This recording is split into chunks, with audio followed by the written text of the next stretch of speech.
solamente con la epístola de Romanos, sino también cuando Colosenses, que las epístolas mayormente se dividen en algo teórico, o una parte teórica y una parte práctica. Lo hemos dicho ya en distintas ocasiones de la epístola de los Romanos. Desde el capítulo 1 hasta el versículo 11 es toda la teoría, y desde el 12 hasta el 16 es la parte práctica como tal. Ahora, esto no quiere decir que dentro de la parte teórica no haya práctica, y viceversa. De hecho, el texto que nosotros vamos a estudiar el día de hoy está dentro de la parte teórica, pero es un texto que nos llama a la práctica.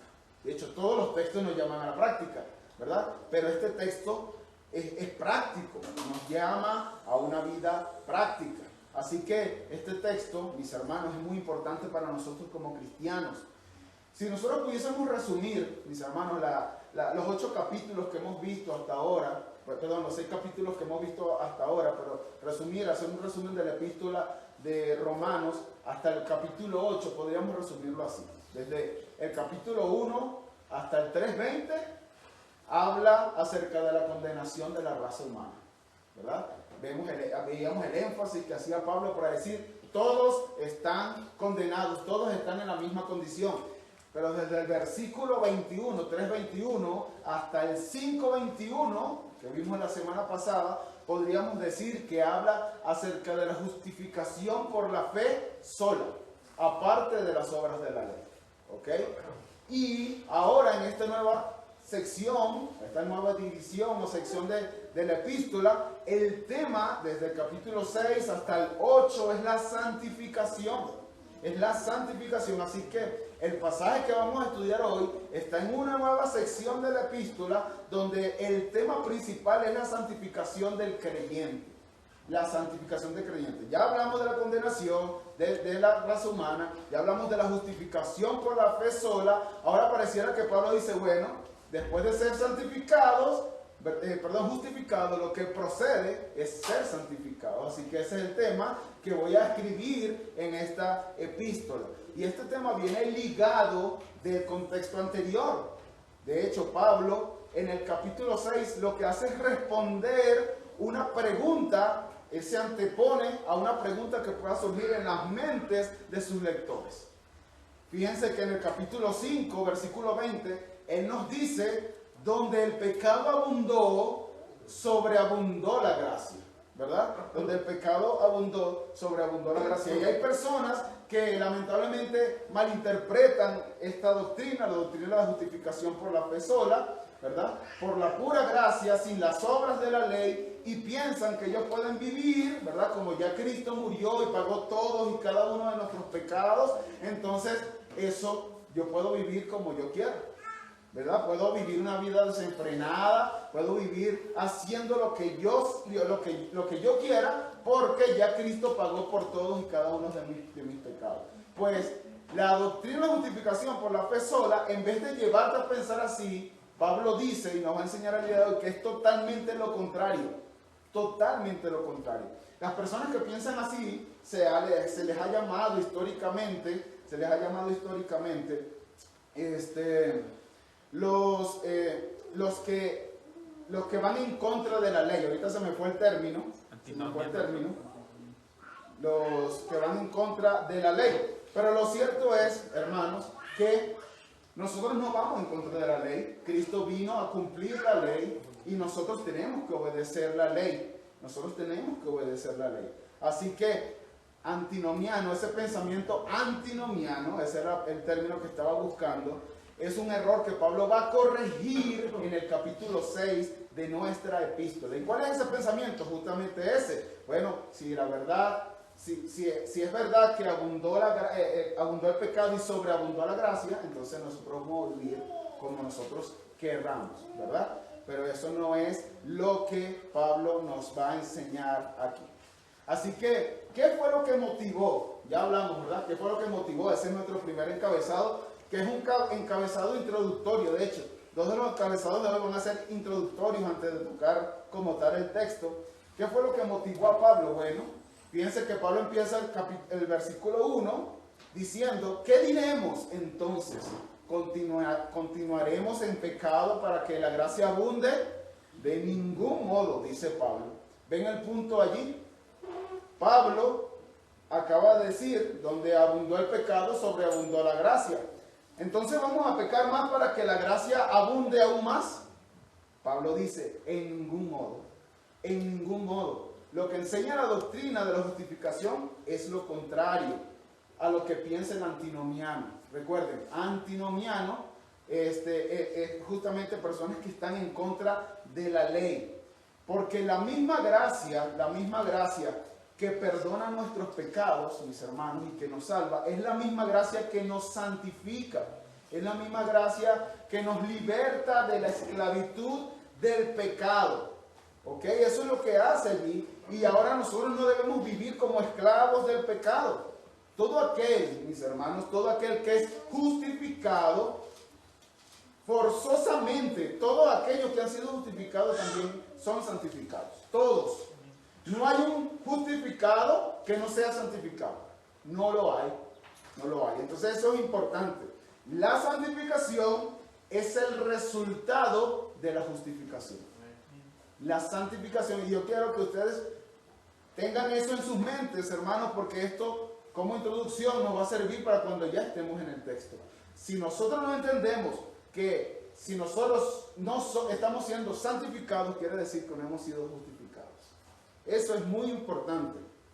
Bueno, la respuesta de Pablo es como decir, esto es insólito que pienses así, antinomiano. Es insólito que pienses así. Por eso Pablo comienza el versículo 2 diciendo, de ningún modo. Y si nosotros vemos algunas de las distintas versiones que tenemos y cómo traducen eso, es como si Pablo se indignara de que una persona pensara de ese modo. O sea, estoy indignado de que tú pienses que vas a ser justificado y que vas a poder vivir como tú quieras. Eso me indigna, es como una respuesta muy emocional. Nosotros en el español lamentablemente no podemos verlo, pero algunas versiones nos ayudan tal vez a entender lo que Pablo quería decir. Él dice, es como si respondiera eufóricamente, ¡claro que no! ¡Claro que no! O dijera, ¡qué pensamiento más espantoso! Ni Dios lo permita que pensemos eso. Hermanos, el que no esté siendo santificado indica que nunca ha sido justificado. Mi pregunta para ti de este primer encabezado es, ¿tú estás siendo santificado? ¿Tú estás siendo santificado? Cuando tú ves tu vida de hace un año atrás, que es lo que hace muchas veces el fin de año, cuando nos acercamos a fin de año empezamos a reflexionar lo que hemos vivido este año. Dentro de esa reflexión, en tu mente, tú puedes ver una santificación en tu vida. Tú dices, bueno, Ricardo antes hacía esto, ahora ya no hace esto, porque ha entendido que eso es pecado y va en contra del Señor, y el Señor aborrece el pecado. Eso ha sido el pensamiento tuyo. ¿Estás siendo santificado? No importa si tienes 50 años asistiendo a iglesias, no importa si tienes 20, si tienes 50, si tienes 60, no importa si estás asistiendo de hecho a esta iglesia. La pregunta que tú tienes que hacerte es, ¿estoy siendo santificado? Y si no estás siendo santificado, déjame decirte que no eres justificado. Y si no eres justificado, entonces quiere decir que tú vas camino al infierno. Por eso esta pregunta es muy importante. Y por eso Pablo se indigna. De ningún modo, de ningún modo. Porque lo que sigue a la justificación es la santificación. Eso es lo que está diciendo Pablo. Este sermón lo he titulado Los resultados de la unión con Cristo. Los resultados de la unión con Cristo. Ese es el centro del pasaje, la unión con Cristo. La fe que salva nos une a Cristo, hermano. Una vez que nosotros creímos en el Señor Jesucristo, Él nos justifica y nos une a Él. Y eso es lo que vamos a ver el día de hoy. Nos une a Él. Esa unión con Cristo nos hace o nos transforma día tras día por el poder de su Espíritu Santo, para que cada día más nos parezcamos a Cristo y menos a nosotros. Nosotros creemos, somos unidos a Cristo, y hay algo que nosotros no podemos entender porque somos unidos a Cristo, pero aún seguimos con nuestros pecados, pero el Espíritu Santo, la obra santificadora, lo que hace es acercarnos cada día más a Cristo y nosotros parecernos cada día más a ese Cristo al cual estamos unidos. Así que nuestro segundo encabezado es: fuimos unidos a Cristo cuando creímos en Él. Hermanos, ¿cómo nosotros podemos ver esta unión? Bueno, Pablo en el capítulo 6 la representa a través del bautismo, porque es una muy buena representación de lo que pasa cuando nosotros creemos en Él. Así que cuando una persona se bautiza, lo que nos está enseñando allí es justamente que nosotros morimos en Cristo y nosotros resucitamos para una nueva vida. Ahora, ¿qué significa para ti el bautismo? Normalmente, cuando se pregunta a una persona, ¿qué es el bautismo para ti? Bueno, el bautismo es la evidencia externa de algo que ya sucedió en mi corazón. Es la evidencia pública de mi fe, ¿verdad? Pero cuando nosotros vemos este texto, el bautismo, ojo, eso está bien, ¿no? Eso está bien. Pero si solamente es eso, no está bien. ¿Por qué? Porque si nosotros estudiamos este texto, el bautismo no tiene que ver tanto o principalmente con nosotros. El bautismo lo hace completamente Dios. Miren el texto, vamos a ver un poquito el texto. Versículo 3 nos dice: ¿o no sabéis que todos los que hemos sido, esa palabra ser, ese verbo ser allí está en pasivo? Ustedes saben lo que es pasivo, ¿verdad? El sujeto recibe la acción del verbo. No lo hace, el sujeto la recibe. Por eso dice, hemos sido, ¿ven? Bautizados en Cristo. Hemos sido bautizados en su muerte. ¿Ven? Versículo 4, por tanto, hemos sido, otra vez, sepultados con Él. Versículo 5, hemos sido unidos a Él. Versículo 7, porque el que ha muerto ha sido libertado. ¿Ven? ¿Ven el énfasis? ¿Ven el énfasis? Todos estos verbos están en pasivos. Según este pasaje, ¿qué fue lo que hiciste tú? Nada. ¿Ven? Nada. Entonces, ¿por qué el bautismo lo vemos siempre en función de nosotros y no del Señor? El Señor es el que hace todo en el bautismo. Eso es lo que hace Él. Dios fue el que hizo todo. Hermanos, Pablo una y otra vez en sus cartas, ¿verdad?, nos dice que los creyentes, ¿verdad?, todos aquellos que hemos creído en Cristo, estamos en Cristo. De hecho, nunca Pablo en ninguna de sus epístolas habla de los creyentes como cristianos. Siempre dice los que están en Cristo. Los que están en Cristo, unas 164 veces en sus epístolas. ¿Por qué, hermano? ¿Por qué esta abundancia de en Cristo, en Cristo, en Cristo? Porque esto es una doctrina sumamente importante para nosotros como cristianos. Y tenemos que entenderla. Si nosotros no entendemos que estamos en Cristo, hermanos, nosotros no vamos a vivir conforme a ese entendimiento. No vamos a poder vivir conforme a ese entendimiento. Eso quiere decir que nosotros estamos en Cristo, quiere decir que nosotros estamos unidos a Cristo. Cristo es la cabeza del cuerpo y el cuerpo no está despegado de su cabeza, ¿verdad? Está unido a su cabeza. Cristo, el cuerpo está unido a su cabeza. Nosotros estamos unidos a Cristo. Primero a los Corintios, capítulo 1, versículo 30, es uno de esos, un ejemplo de esos 164 ejemplos que se menciona en todas las epístolas de Pablo. Dice, mas por obra suya estáis vosotros en Cristo. ¿Ven? En Cristo Jesús. Por obra de Él. Por obra de Él. Estamos nosotros en Cristo. Hermanos, nosotros debemos entender a causa que nosotros estamos unidos a Cristo. Esa es una enseñanza clara de las Escrituras. Esto no quiere decir, mis hermanos, esto no quiere decir que nosotros entendamos cómo es que esto sucede. Esto es muy difícil. Si nosotros pudiésemos a lo mejor dar un ejemplo, diríamos el de un esposo, el de un novio con una novia, ¿verdad? Estamos, Daily es Daily, Ricardo es Ricardo, pero un día, ¿verdad?, se unieron y estas dos personas, dice la Escritura, que son ahora una sola carne. Ella sigue siendo Dailis, yo sigo siendo Ricardo, pero somos uno. ¿Cómo podemos entender eso? No podemos, pero es lo que enseña la Escritura. Y así como ese ejemplo que yo sé que lo usa Pablo en Efesios justamente para ejemplificar a Cristo y su iglesia, ¿verdad? Hay una unión entre Cristo y su iglesia que nosotros no podemos comprender, pero que tenemos que creer. Que tenemos que creer. Tenemos que creer, mis hermanos. Ese vínculo, nada ni nadie lo puede separar.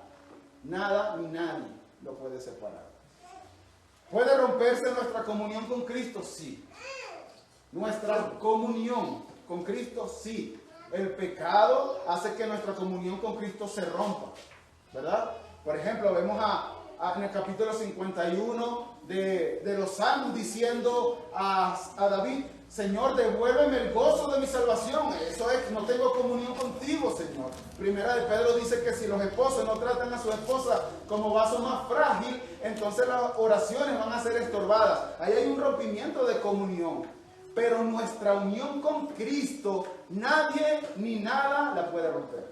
Ni la vida, ni la muerte, ni los ángeles, ni los principados, ni las potestades, ni ninguna otra cosa creada nos podrá separar, ¿ven? Nos podrá separar de esa unión que fue creada en el momento que fuimos justificados. Tenemos que entender eso, mis hermanos.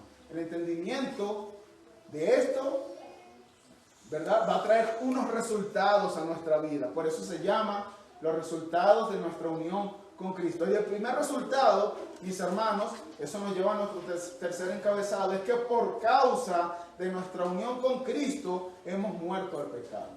Ese es el primer resultado. Y mis hermanos, solo observando el pasaje, nos podemos dar cuenta de las muchas veces que habla Pablo en este pasaje de que hemos muerto. Miren el versículo 2, nosotros que hemos muerto al pecado.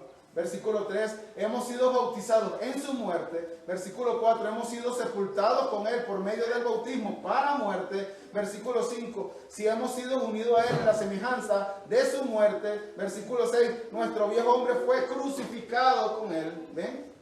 Hay un énfasis en la muerte aquí, en la muerte. Y mis hermanos, cuando nosotros somos unidos a Cristo, después que hemos sido justificados, somos unidos a Cristo, y eso quiere decir que hemos muerto al pecado. Hemos muerto al pecado.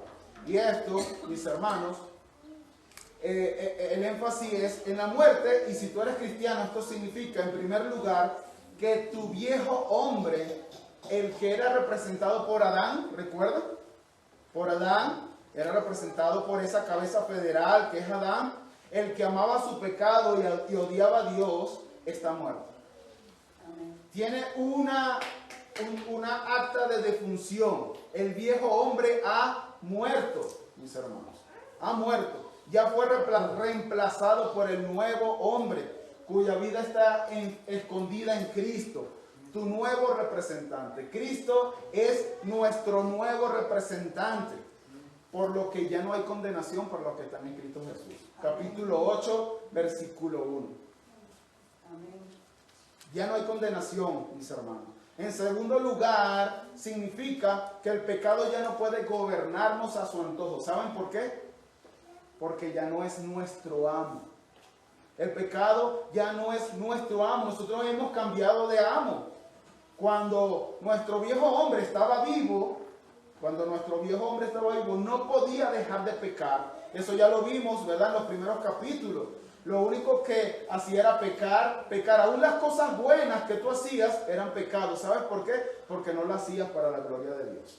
Las hacías para ti, no para la gloria de Dios. Así que nosotros, mis hermanos, cuando creímos en Cristo, ese viejo hombre murió y nació a la vez un nuevo hombre. Un nuevo hombre representado en Cristo. En Cristo. Y ya no somos esclavos del pecado. Ya no somos esclavos del pecado. Y ya no obedecemos al pecado porque el pecado no es nuestro amo. Mis hermanos, nosotros tenemos que entender bien eso. En Adán nosotros estábamos bajo el dominio del pecado y de la muerte, pero ahora que estamos en Cristo, estamos en dominio de la gracia y de la vida. ¿Ven el contraste? ¿Ven el contraste? Y esto debe verse, este contraste debe verse en nuestra vida, a través de nuestro carácter, a través de nuestra conducta, mis hermanos. Por eso es imposible. Lo que está hablando aquí Pablo, es que nosotros morimos, el viejo hombre muere y nace un nuevo hombre.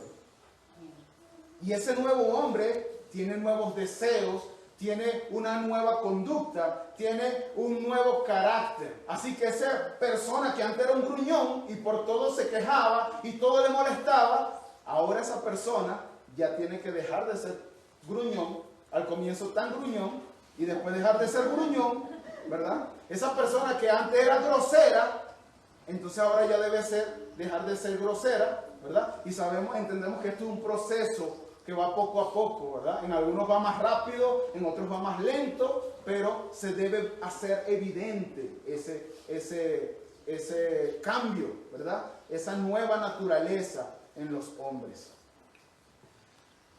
Versículo 2 dice, nosotros que hemos muerto al pecado, fíjense eso, nosotros que hemos muerto al pecado, ¿cómo viviremos aún en él? Esta es una pregunta retórica, ¿verdad? ¿Qué es una pregunta retórica? Una pregunta que tiene la respuesta en la misma pregunta. Cuando tú la lees, tú dices sí, o sea, definitivamente. ¿Y cuál es la respuesta a esa pregunta? Es imposible. Es imposible. Nosotros que hemos muerto al pecado, ¿cómo viviremos aún en él? Eso es imposible. No podemos vivir en él porque es imposible que una persona haya muerto a algo y siga viviendo para eso. Eso es algo incongruente, es algo imposible, hermanos. Pablo está diciendo que es imposible que los cristianos, no está diciendo, perdón, que es imposible que los cristianos pequen. ¿Saben por qué? En el siguiente capítulo, en el capítulo 7, Pablo dice que las cosas que él quiere hacer no las hace, mas las cosas que él no quiere hacer, eso es lo que hace, eso es el pecado. Entonces él no está hablando aquí de que los cristianos no pecan, no, mis hermanos. Lo que Pablo está diciendo es que hay una incongruencia en un creyente que continúa una vida gobernada por el pecado. Eso es lo que está diciendo Pablo aquí. El pecado sigue siendo nuestro enemigo. El pecado aún está vivo dentro de nosotros. Eso se le llama en la teología el remanente del pecado. Sigue vivo dentro de nosotros. El creyente tiene que cuidarse del pecado, pero el pecado ya dejó de ser su rey. El pecado ya dejó de ser su amo. A ese rey que antes obedecía, ya no lo obedeces, porque tu rey, tu amo ahora es el Señor Jesucristo. A ese es el rey y ese es el amo que tú debes obedecer. Ese es el amo y el rey que tú debes obedecer. Y es imposible, mis hermanos, también que un verdadero cristiano quiera regresar a su antigua vida en completa rebeldía contra ese Dios que dice servir. Eso es imposible, porque su antiguo hombre ya está muerto. Ha sido libertado de la esclavitud del pecado. Amén.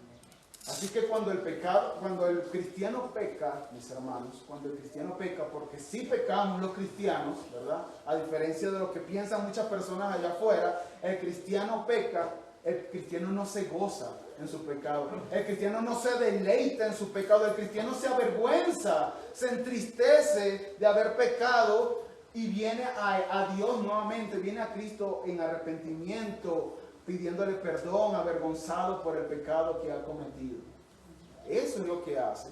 Miren lo que dice el versículo 6. El versículo 6 nos dice, sabiendo esto, que nuestro viejo hombre fue crucificado con él, o sea, con Cristo, ¿para qué? Miren el propósito. Para que nuestro cuerpo de pecado fuera destruido con un fin. A fin de que ya no seamos esclavos del pecado. Versículo 7. Porque el que ha muerto ha sido libertado del pecado. Es incongruente, hermanos. Es incongruente que nosotros digamos que somos cristianos, que ya el nuevo hombre nació y sigamos viviendo la vida como que si no hubiese pasado absolutamente nada. Paul Washer de este ejemplo. si tú te chocas con un tráiler a 120 kilómetros por hora, ¿tú vas a quedar exactamente igual como estás? No. Y hermanos, Dios, nuestro Dios, el Dios de la Escritura, es infinitamente más poderoso que un tráiler. Es imposible que tú choques con Él y quedes igual. Eso es lo que está diciendo aquí. Es algo incongruente, que tú sigas viviendo tu vida cuando Dios te ha transformado. Eso es incongruente. Todos los que están en Cristo han sido libertados del pecado.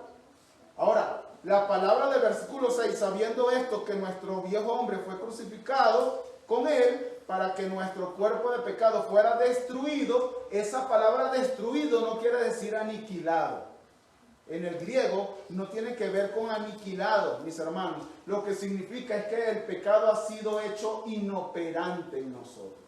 Es muy distinto. El pecado va a ser aniquilado, en algún momento cuando estemos en la gloria del Señor, ¿ya? Allí va a ser aniquilado, pero ahorita significa que ha sido hecho inoperante. Ha sido hecho inoperante, mis hermanos. Eso es lo que significa. Pablo lo que dice aquí es que nuestra vieja naturaleza, descendiente de Abraham, esclavizada al pecado, fue crucificada con Cristo para que el pecado no continúe haciendo estragos a través de nuestro cuerpo. ¿Ven? Nuestro cuerpo es donde se hace evidente el pecado. El pecado no se hace nada más en nuestra mente. Empieza con nuestra mente, pero nuestro cuerpo lo hace tangible el pecado. Nuestros cuerpos eran instrumentos del pecado. Como alguien dijo, como nuestro viejo hombre ya murió, nuestro cuerpo dejó de ser un terreno fértil para que la hierba mala del pecado siga creciendo libremente en ese huerto. ¿Saben por qué? Versículo 7. Porque el que ha muerto ha sido libertado del pecado. Por eso, mis hermanos, el pecado nos puede tentar, el pecado nos puede seducir, el pecado nos puede presionar fuertemente, pero es imposible, mis hermanos, que el pecado nos obligue a pecar si tenemos una nueva naturaleza. Anteriormente pecábamos. Ahora con el nuevo hombre ya no es así. Así que eso es importante, mis hermanos. Eso es importante. Vayamos a nuestra segunda ventaja, o el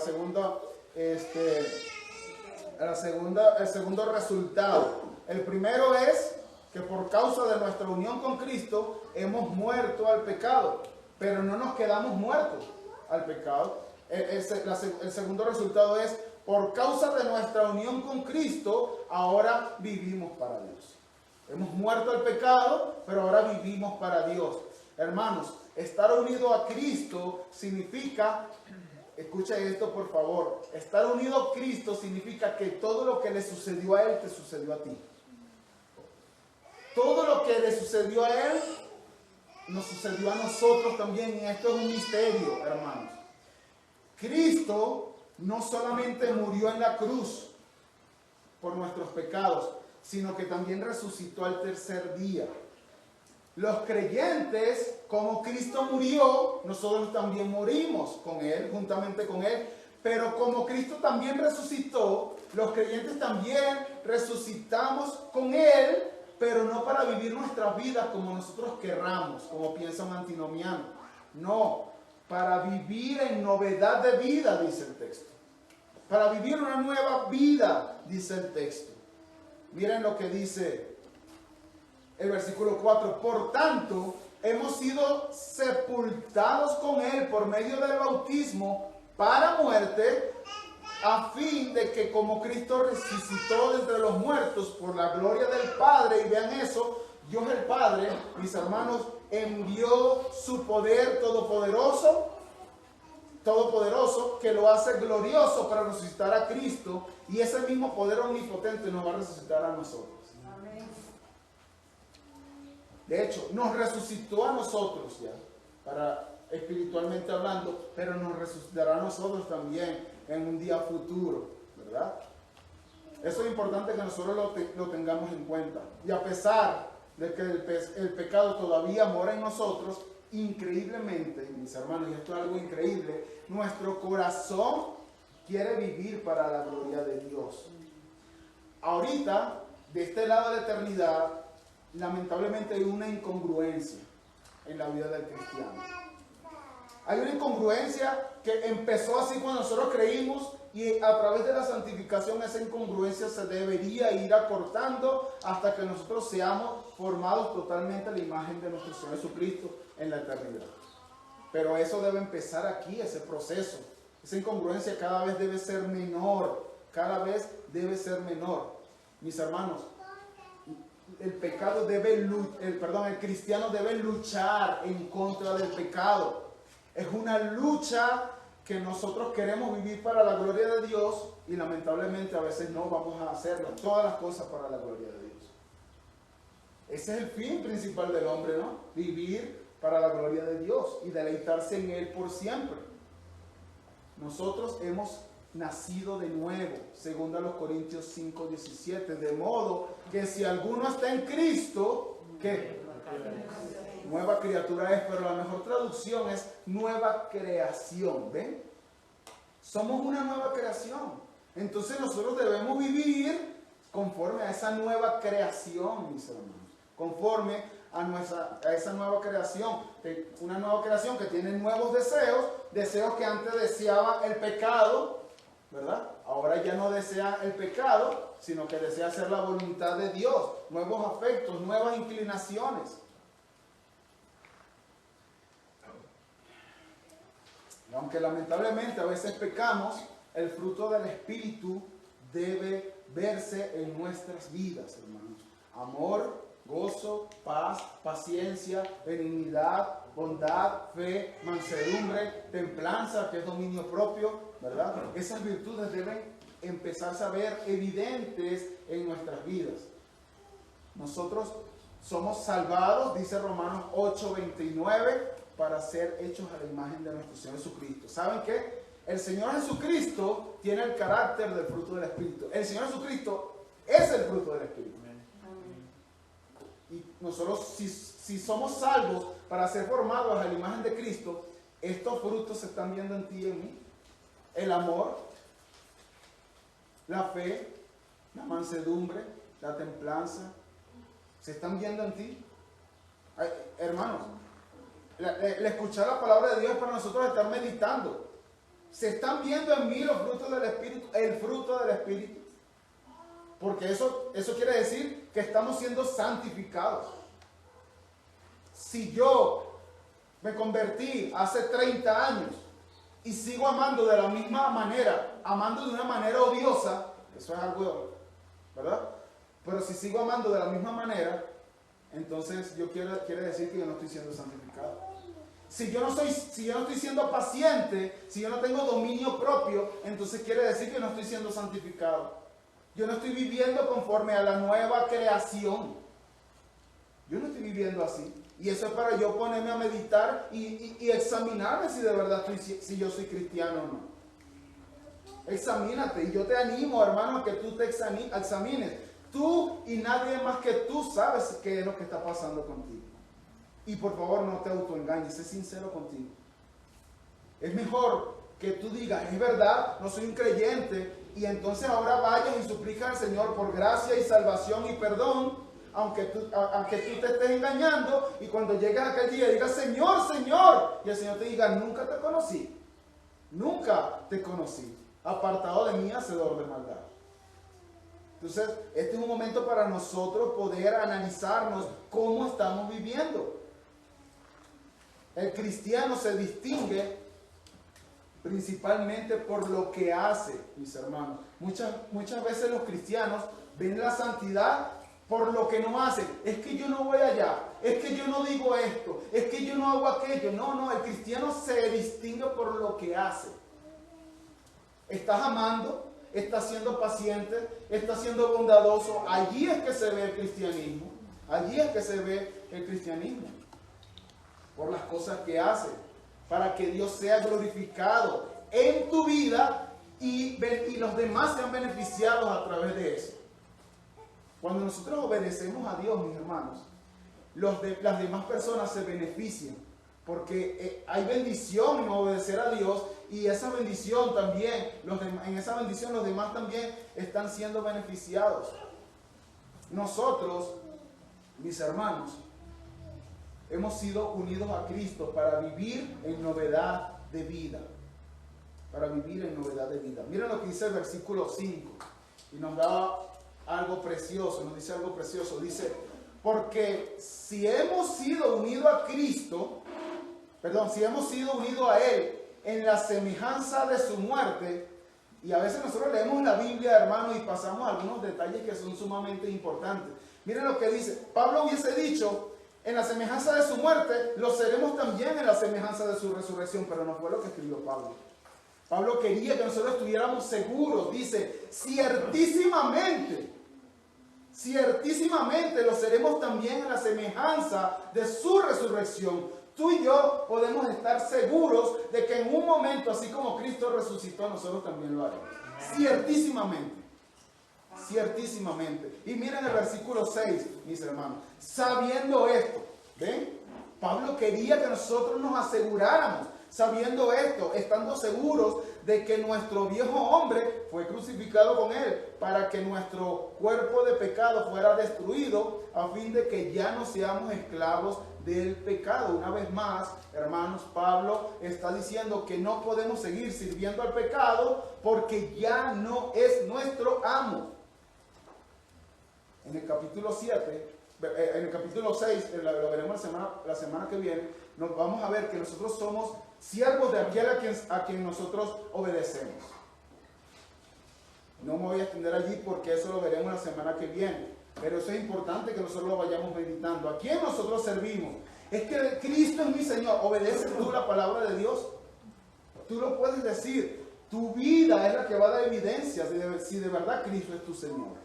¿Obedeces tú la palabra de Dios? ¿O obedeces el deseo pecaminoso que hay en ti, esa concupiscencia que te lleva a hacer lo malo? Eso te va a dar evidencia de quién es tu Señor. Versículo 9. Sabiendo que Cristo, habiendo resucitado entre los muertos, no volverá a morir. Acuérdense, cuando nosotros somos unidos a Cristo, lo que a Él le pasó, a nosotros también nos pasa. Y si Él no vuelve a morir, entonces nosotros no volveremos a morir. Espiritualmente hablando. Ya la muerte no tiene dominio sobre Él, porque en cuanto Él murió al pecado de una vez y para siempre. Pero en cuanto Él vive para Dios. Así también, ¿ven? No, vosotros considerados muertos al pecado, pero vivos para Dios en Cristo Jesús. Hermanos, ¿cuántas veces murió Cristo?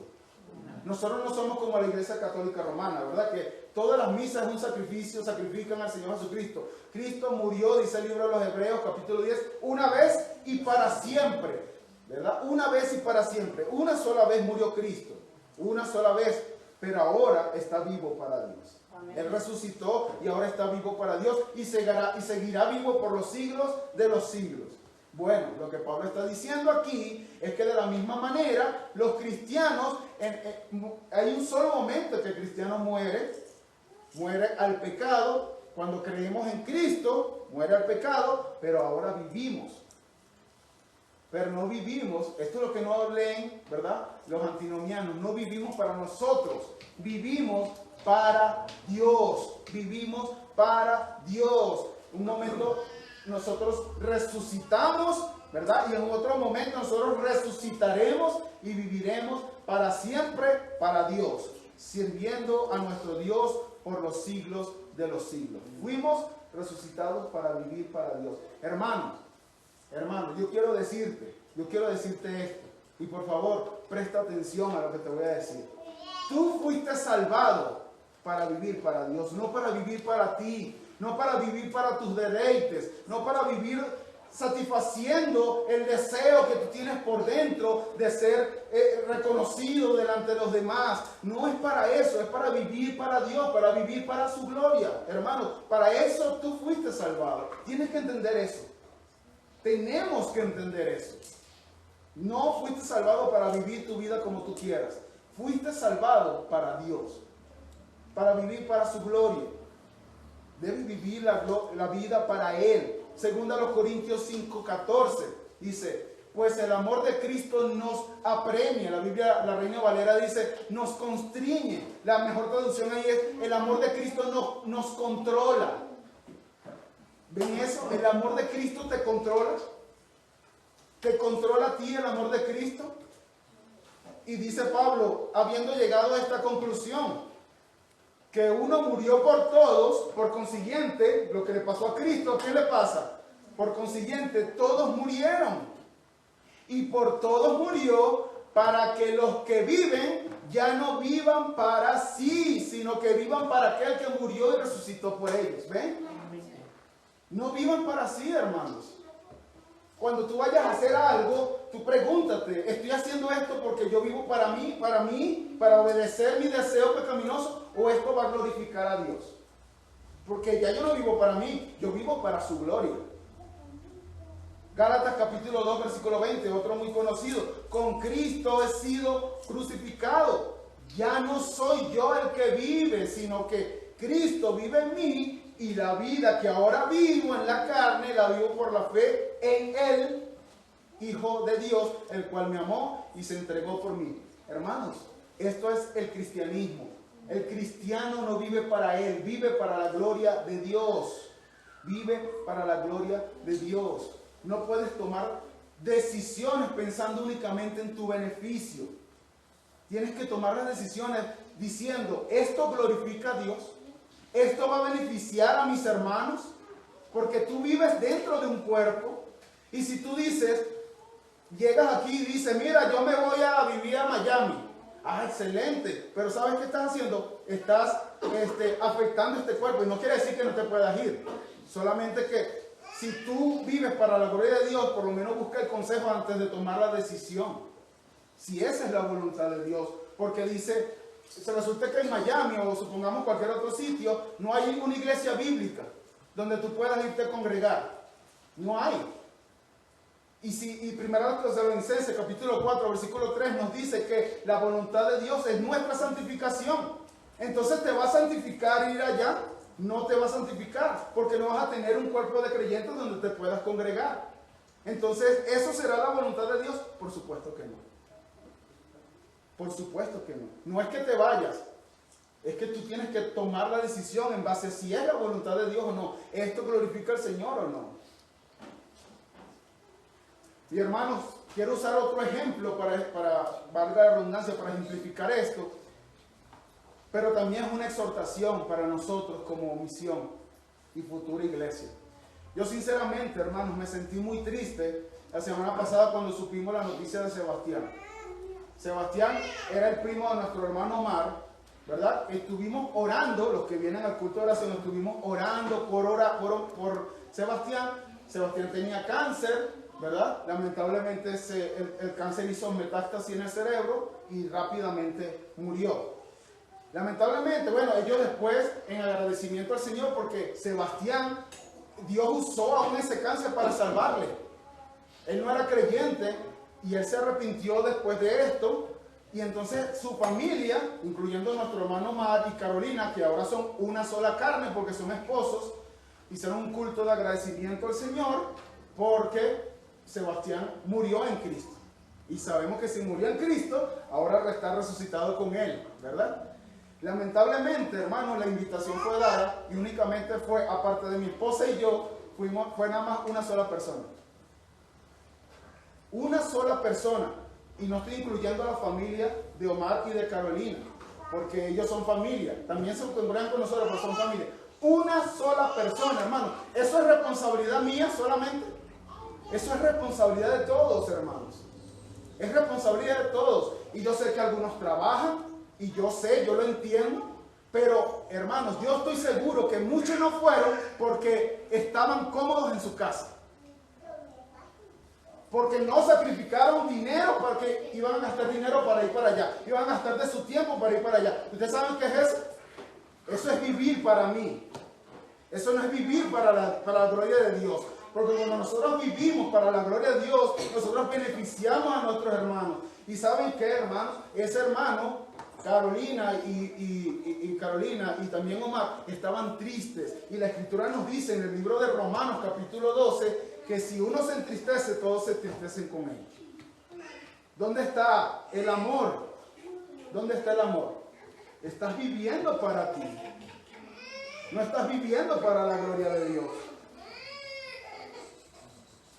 De verdad, mis hermanos. De verdad, para los cristianos es una lucha, hermanos. Yo sé, y créanme, ustedes creen que para mí fue fácil decir, murió Sebastián, vamos a hacer un culto de agradecimiento al Señor. Hermano, también yo tengo la lucha, yo la vivo. Pero aquí es donde nosotros tenemos que decidir, glorifica al Señor esto, y glorifica al Señor ir, y glorifica al Señor quedarme en mi casa. Eso es lo que yo tengo que decidir. Ya el cristiano no vive para sí, vive para la gloria de Dios. Ahora, ¿ustedes saben cuál es la clave para esta batalla, mis hermanos? Porque el cristiano tiene que batallar. El cristiano todavía muere el pecado dentro de él, así que hay una batalla dentro de él. ¿Sabe cuál es la clave para nosotros poder pelear bien esta batalla? El último encabezado. El último encabezado dice, si entendemos nuestra unión con Cristo, viviremos conforme a ella. Si entendemos nuestra unión con Cristo, viviremos conforme a ella.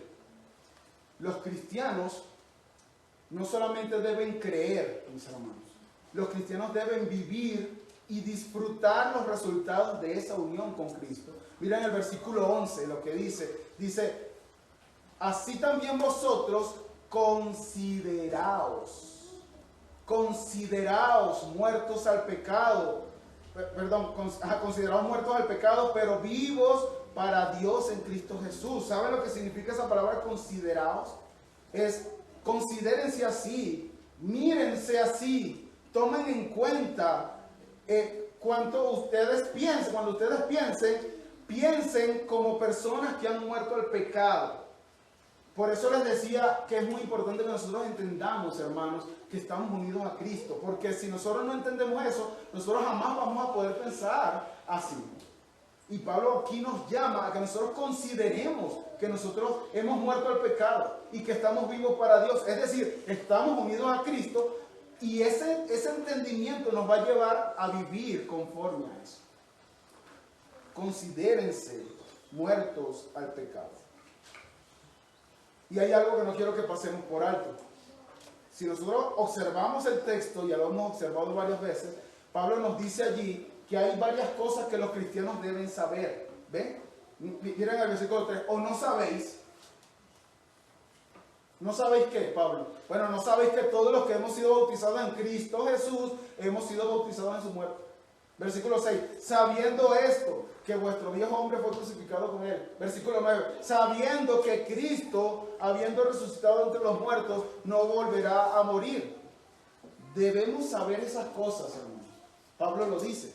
¿Por qué? Porque si nosotros no lo sabemos, no vamos a poder vivir en conforme a eso. Tenemos que saberla. El cristianismo es algo lógico, no es algo ilógico. El cristianismo primero nosotros tenemos, cuando se nos predica el Evangelio, nosotros vamos a poder primero entender el Evangelio para entonces después vivir conforme al Evangelio. Y eso es lo que nos está diciendo Pablo. Ustedes saben, pero no se queden solamente con saberlo. Eso es lo que está diciendo Pablo. Debemos vivir, debemos abrazar con gozo, mis hermanos, los resultados de esa unión. Hemos muerto al pecado y estamos vivos para Dios. ¿Quieres vivir en santidad?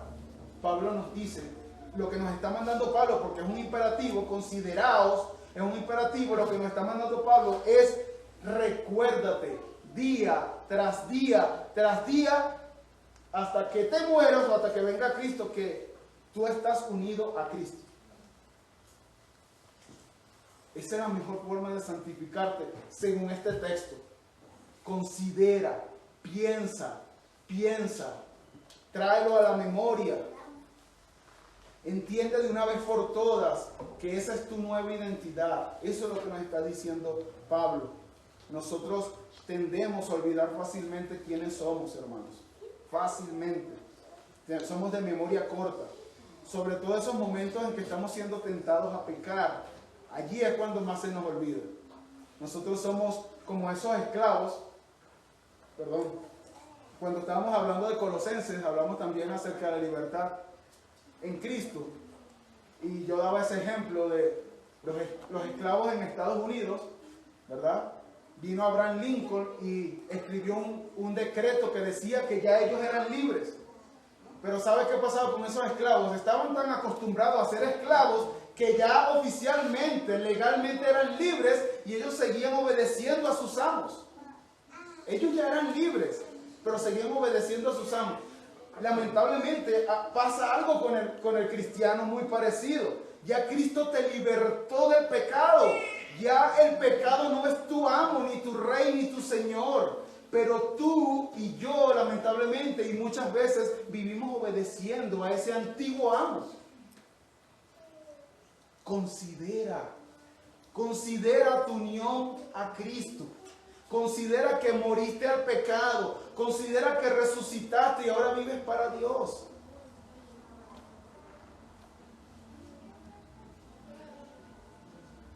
Y en forma de aplicación, si alguna vez tú tuviste alguna adicción en tu vida pasada, sea el alcohol, sea el cigarrillo, sean las drogas, sean las redes sociales, ¿verdad? Que también son adictivas. Y hay personas que viven todo el día pegados a las redes sociales, viendo la vida a los demás, porque eso es lo que pasa en las redes sociales, viéndole la vida a los demás, ¿verdad? Si fuiste adicto también a la pornografía, si fuiste adicto a cualquier cosa, mi hermano, si fuiste adicto a cualquier cosa, tú debes entender primeramente que Cristo te libertó. Cristo te libertó de esa esclavitud. Pero ¿saben qué, hermanos? Una persona que luchó con alcoholismo siempre tiene latente esa lucha ahí. Siempre. Esa persona no puede creer ser fuerte e irse a un bar diciendo yo soy fuerte porque yo todo lo puedo en Cristo que me fortalece. No, al contrario, no conoces tu debilidad. Una persona que luchó con alguna adicción, esa persona no debe exponerse a esa adicción. ¿Saben qué? Nosotros le llamamos adicción ahorita. Pero ¿saben cómo le llama la Biblia? Idolatría. Idolatría. ¿Por qué? Porque es justamente idolatría. Cuando tú pecas, todos los pecados son idolatrías, porque cuando tú pecas, tú dices, Señor, te bajas del trono y me monto yo en el trono. ¿Y qué nos dice 1 Corintios 10:14? Por tanto, amados, huid de la idolatría. Huid de la idolatría. No solamente considera continuamente en tu unión con Cristo. Considéralo. Continuamente, pero no solamente eso, sino que también huye del pecado, huye de la tentación. Y mi hermano, yo sé que no es fácil, pero en dependencia del Espíritu, nosotros podemos derrotar al pecado, en dependencia del Espíritu. Nosotros solos no podemos. Por eso Romanos 8, capítulo 8, versículo 13 nos dice que si vivís conforme a la carne, si vivís conforme a la carne moriréis, mas si por el Espíritu hacéis morir, ¿verdad? Hacéis morir las obras de la carne, entonces viviréis. Sí, por el Espíritu. ¿Qué quiere decir eso en la práctica? Eres adicto al alcohol, eres adicto a la droga y tienes un deseo ferviente por ir a tomar licor, por ir a fumar droga.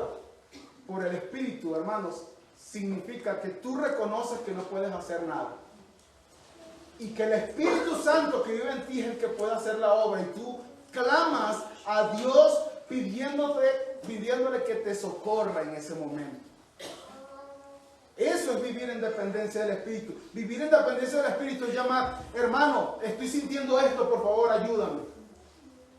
Vivir en dependencia del Espíritu es entender que tú no puedes salir de eso por tus propias fuerzas, sino con el poder de Dios. Y Dios puede usar a cualquier hermano para eso. Vivir en dependencia del Espíritu es no ser orgulloso, creyendo que tú puedes salir de eso. Eso es vivir en dependencia del Espíritu. Y el versículo 12 nos dice, por tanto, Pablo dice, esta es la conclusión, no reine el pecado en vuestro cuerpo mortal, para que obedezcáis sus lujurias, ¿ven? Ni presentéis los miembros de vuestros cuerpos al pecado como instrumento de iniquidad, sino presentaos vosotros mismos a Dios como vivos de entre los muertos y vuestros miembros a Dios como instrumentos de justicia.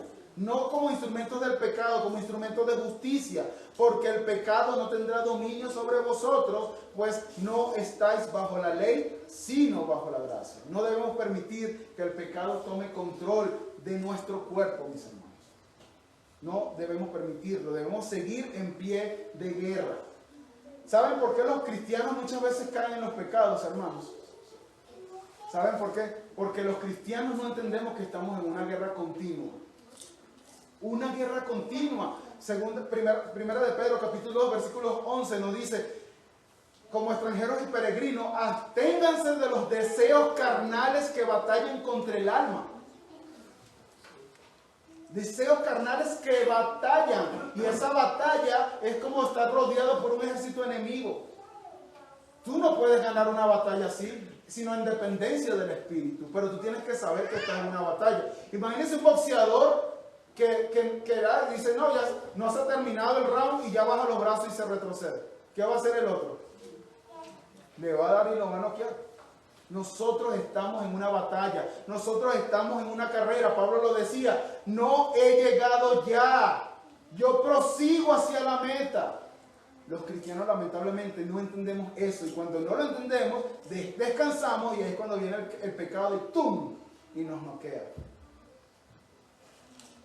Clama al Señor, mi hermano. Y el versículo 14 dice, porque el pecado no tendrá dominio sobre vosotros, pues no estáis bajo el pecado, pero bajo la ley, sino bajo la gracia. Y esto lo expandiremos más la semana que viene, porque este es el tema. Este es el tema de la semana que viene. Ahora, ya yo te hablé a ti, cristiano, ¿verdad?